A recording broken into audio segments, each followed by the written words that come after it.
কাগজ দাঁড়িয়ে চাংখার বলে যখন বলেছিলাম প্লিজ কাউকে ছেড়ে যায় না, সেদিন উপস্থিত ছাত্র জনতা কেউ ছেড়ে যায় নাই। বাচ্চা বাচ্চা ছেলেরা রক্ত দিয়ে এই অঙ্গীকার ধরে রেখেছিল। আজকে তাদের এই রক্তের বিনিময়ে অপরাজয় বাংলার পাদদেশে দাঁড়িয়ে একটি গণতান্ত্রিক বাংলাদেশ বিনির্মাণের সূচনা শুরু হয়েছে।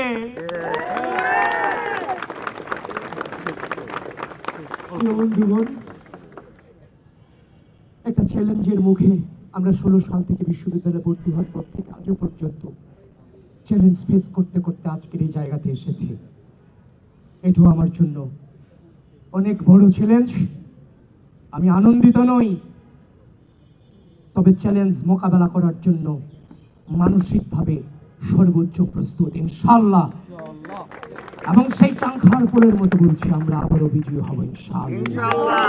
সকলে আমাদের পাশে থাকবে।